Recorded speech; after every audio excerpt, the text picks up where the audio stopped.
And guess what? The world is beating on me.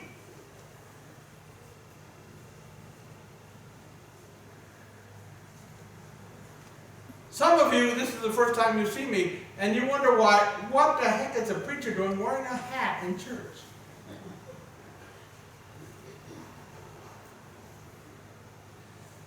This is my cancer hat. This is the hat that covers up the mess that they made out of my head. First they removed some stuff up there, and then they did a ton of radiation, and then they put some other stuff on there, which, well, the result was when I went to the doctor, he said, it's a good thing you came in because your skull is perforated, and your brain is showing through, and it's a good thing you have that Band-Aid on there. You want to see it? There you go. They had to remove that part of my skull. They had to put some titanium plate in there. If I set off the alarm when I go through the airport, you'll know why. And then they tried to put it back together to cover it up. The world has been beating on me. And there are none of us who are exempt from that. I'm sorry to tell you that. Right in church, there are none of us that are exempt from the world beating on us. And so if we want to follow Jesus, we got to know how to suffer. We got to know how to experience His resurrection power in the midst of our suffering.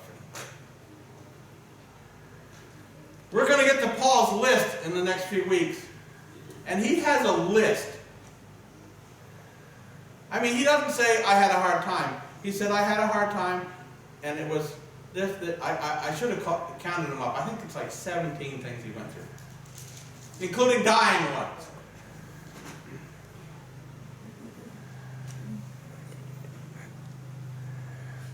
But he says, I don't mind that, because it draws me closer to Jesus. It gives me the opportunity to experience the power of His resurrection. You see, anybody can do all right on a sunny day. Anybody can do all right when everything's going okay. When they've got money in their pocket. When their health is good. But Paul says, I want to share in the fellowship of His suffering, that I may understand what Jesus went through, and that I may be closer to Him, and that I may experience the power of His resurrection. Whenever I talk about this verse, I think of Amy Carmichael. You may have heard of her. She was an Irish girl who loved Jesus and wanted to be a missionary. But she had such amazing health problems that they said, you can't go. I don't know how she said it, but she said, I'm going to go anyway. They called it neuralgia, which basically left her weak and in pain for her whole life. So what are you going to do with something like that? When you're sick, when you're sometimes even confined to your bed, what are you going to do with that? That's easy. Go be a missionary. And that's what she did. She went to India and stayed there for 53 years without coming home. Some of that time she was in bed. I got a quote from her because it was so cool I wrote it down. She said, the night I sailed for missions, my life on the human side was broken, and it never was mended again. That was her life. But she added another line. But He has been enough.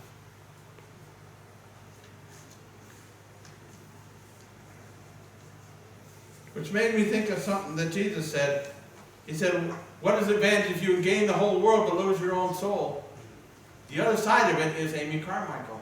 What is the advantage of losing everything you've had but gaining Jesus? And the answer to that is awesome. The answer to that is he has been enough.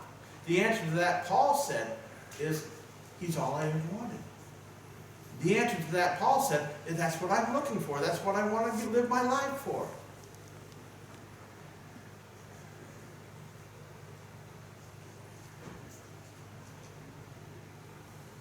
And as I was pondering this passage, see, I even do alliterations in my pondering this passage from Philippians. As I was pondering this passage, the question that came to mind is, how much of Jesus do you want? And you see, in the U.S. of A., you can answer that question any way you want. How much of Jesus do you want? Well, I want to have, Christmas and Easter. That's fine for me. Or maybe you say, well, I want to have him when it's easy going. I want warm and fuzzy Jesus. That's how much I want. Paul says, I want everything I can get of Jesus, and I don't care what it costs. That's an amazing thing to say, and you ought to be careful saying it. But Paul says, I want everything that I can get of Jesus. I want all of him. I want the power of his resurrection. I want the fellowship of his sufferings so I can experience Jesus in every possible way that I can.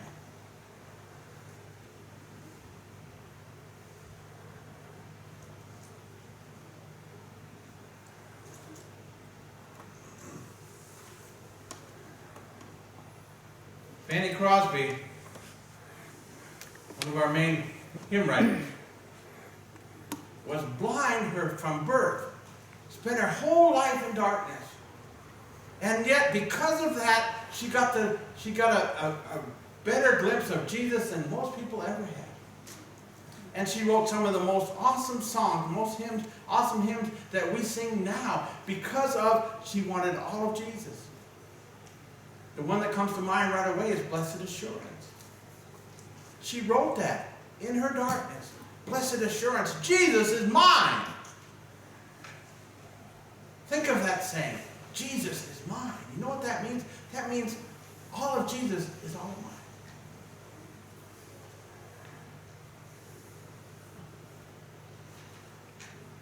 And the only way that you can have all of Jesus is through verse 10 of Philippians chapter 3. That you may know him and the power of his resurrection and the fellowship of his suffering. If you've never suffered, you'll never know all of Jesus.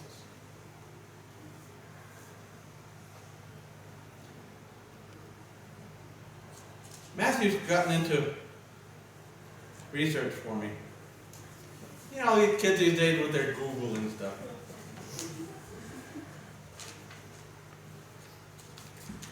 And so he's like, okay, here's what Dad's working on. What can I find for him? And he finds this thing about wolves in Yellowstone Park. And I'm thinking, wolves in Yellowstone Park. Okay, that's about suffering. Well, it turns out it is, but it's so awesome that I have to read it to you. Okay, can you handle that? Okay.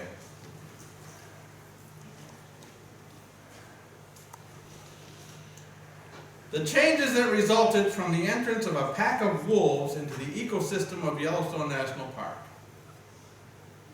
It turns out that deer overpopulation had left massive portions of the park barren. Constant grazing had turned valleys into wastelands. The lack of vegetation had caused soil erosion, which stabilized the banks of the river, slowing the flow of water. The lack of sufficient water and vegetation in turn forced wildlife to move on. In short, life was fading from the park. Then a pack of wolves moved in. And are you seeing the connection here? The wolves are the bad guys, the wolves are the suffering. Okay. Do you think it would be life-enhancing for a pack of predators to be released into a national park? I imagine your initial response would be like mine, no, that sounds terrible. It turns out that it was the best thing that could have happened. The wolves predictably killed a few deer, thinning out the population. However, that was not the most significant change. The remaining deer were forced to move to higher terrain and abandon the grasslands of the valley.